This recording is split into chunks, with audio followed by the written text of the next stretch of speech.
Hey everyone, it's Desiree, and I am here with Paper Rose featuring the Aussie Christmas gum leaves and holly bouquet large die. And we're going to pull in the Merry Christmas block large die. Who doesn't love a good sentiment large block?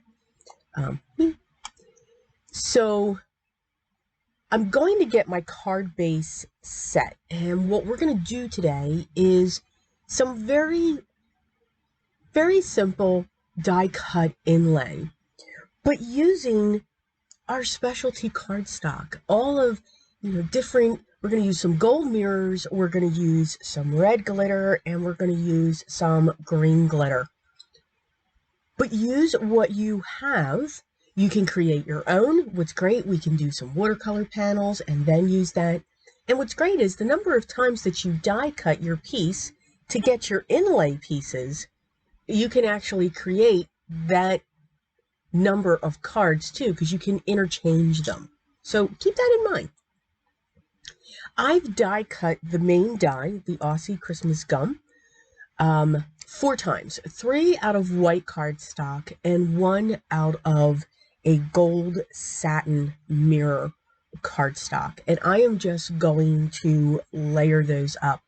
When I do a die cut inlay, I do like to have that dimension where the inlays are either going to go down into the die cut piece or they're going to pop up, and I'll add some either layers underneath them or I'll add some double-sided foam tape to those. So I like to have that difference when it comes to doing this technique. I think it gives it just a little bit more texture and a little bit of something. If that makes sense. You can see here, this is a nice size die cut. So this does cover a good portion of my standard A2 size card base that I'm using, which is 4 1/4 by 5 1/2. I'm choosing very bold colors here. So black, gold, and then those glitters that are coming in.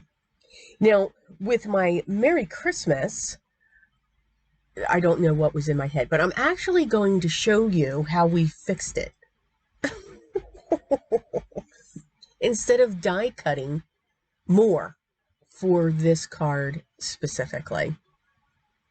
So once I have that all together, you can see we're going to set this on an angle.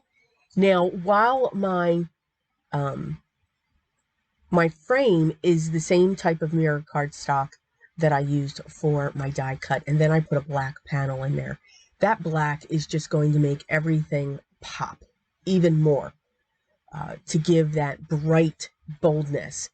You can do the same thing if you use cream or white. It'll just give it a softer look. So knowing when you have your backgrounds, how they're either going to make that image that you're working with pop, or it might just push it back a little bit.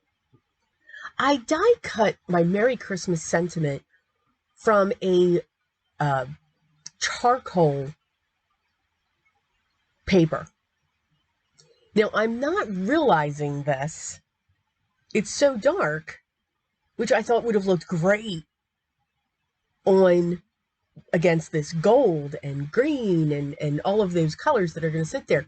Totally forgot that I was using a black background. Yeah. I thought maybe, and again, I'm still not realizing it. I don't realize this until I put it up to the card to get it adhered. Yeah. And it kind of stumps me. Just a little bit. I'm using my pointed reverse tweezers just to clean up some of the glue that was along the side.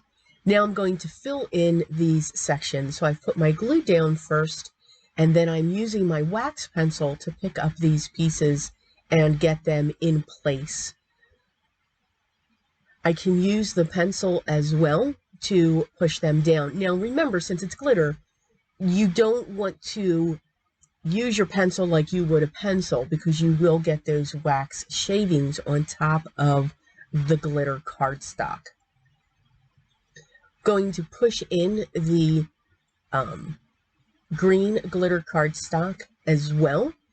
And now you can see I'm using one of those double-ended gem pickers where it has that pointed end at this point so that I can really push them in.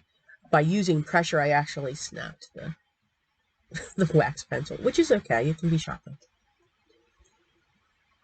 So pushing those down, they're going right down onto the black cardstock, and you can already see the dimension that it's giving it.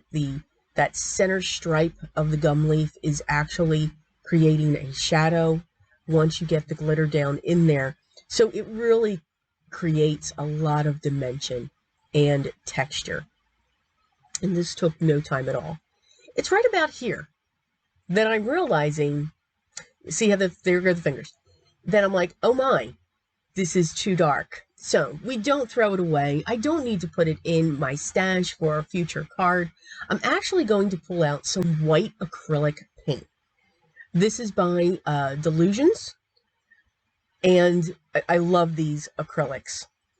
And I'm going to use a dry brush, and I'm just going to go across the sentiment. So it's almost going to look like a chalkboard type sentiment, or a wood with white distressed going over it. And I'm focusing on the center once I have that done, to really help pop that up and to give it that grain look, that chalkboard look. And this was perfect.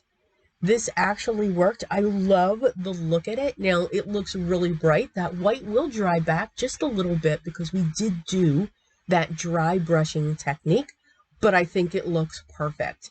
How else could we have fixed that? We could have just grabbed our mirror, our gold mirror cardstock, and just die cut another level. I just didn't want to die cut again.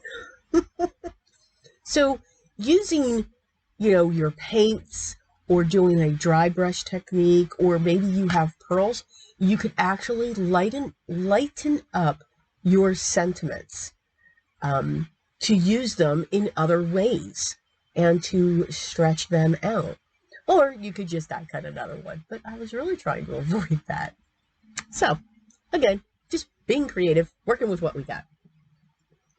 I'm taking my small square double-side foam strips and cutting them down and putting them on either side because this sentiment is going to straddle across the base of those gum leaves. I didn't want to cover up any part of the center, and I thought that just looked absolutely perfect, perfect size.